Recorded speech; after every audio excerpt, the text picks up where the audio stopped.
Hello and welcome to this short video on educational video production. In previous videos we've been drawing on the academic literature available in these books and papers to try and develop a working definition of educational video and a framework that's going to be of use to us when we're producing video for educational use.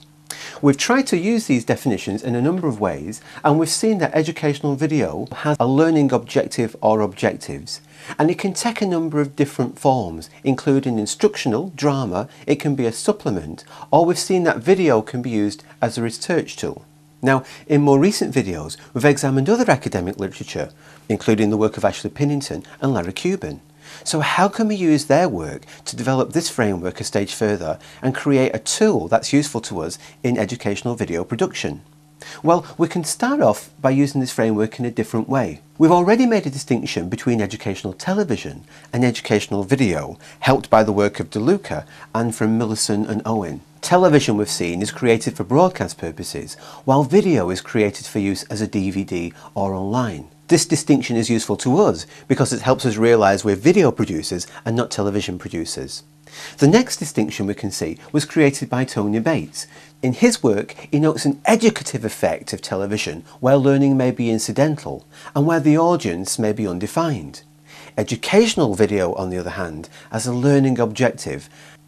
We can also develop this further through the work of Larry Cuban, who looked at the relationship of the video to the teacher and how it was being used. This gives us the idea of a context of use. Is it going to be a standalone video we're going to make as a program?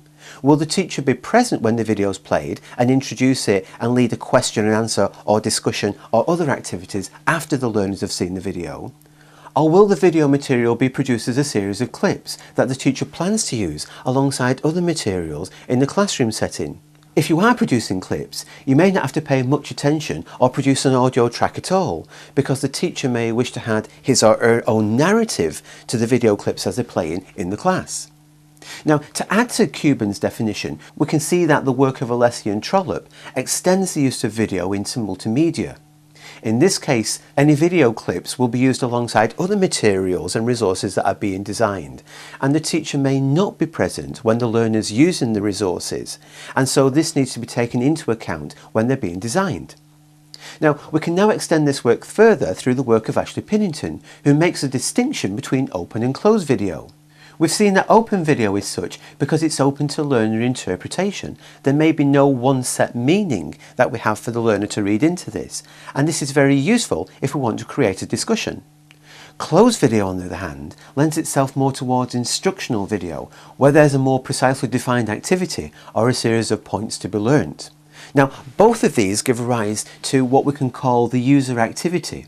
When the user is using this kind of video, he or she may be making points to be used later in a discussion in the class or online. Or it may be a series of points they're making note of, which can be used if they have to repeat and demonstrate a certain procedure or practice. Now, so far this theoretical framework is useful to us because it helps us as video producers to shape our ideas into how something might be used and who the audience are and what is driving this as a learning objective. Or it may be useful in discussion with a colleague who's asked us to produce an educational video to support their own learning needs. What we don't have so far is a description or an idea of what the video looks like, and this leads us on to the next stage, which is to do with visual formats. There's a variety of approaches that we could take, including a drama, interview, a demonstration, a guided instruction where someone on camera is demonstrated to somebody else to repeat a process. We can have a talking head, or a recorded lecture, or a fly on the wall activity, or one or more of a number of other formats. Now, it's for us as video producers to think which of these mechanisms will be the most effective at communicating the learning objectives and the message that we want to get across to the learners. We can also use these visual formats in our discussion with colleagues to see which they feel is the most appropriate for them and which may be the most appropriate for their learners. Now, in previous videos, we've made reference to the creation and the development of a video on e-learning in higher education. We've seen it through its pitch stages and through its treatment and storyboard stages, but how can this framework here be used to help the creation and development of that kind of video?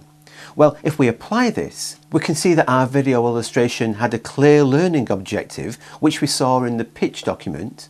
We could see that the context of use led us to creating a standalone program, because it was clear from the description that the teacher would not be present when the learners and users were actually viewing the video. We also saw that the pedagogic approach adopted was one of an open video creation, because we wanted the learners and the viewers to watch the video and develop their own interpretations and apply that to their own experience of e-learning in higher education. And finally, we chose a drama as our visual format, because we wanted to create something that was emotive, that people could react to, and a drama seemed to be one of the more effective ways to achieve those aims. Now, the academic literature, the quotes we've used and the papers we've read, has helped us to create this theoretical framework. And we can use this framework in developing our own educational video production ideas, and maybe those colleagues ask us to help produce. There is other literature available on the subject, and we'll be picking quotes from that and examples in later videos in this series.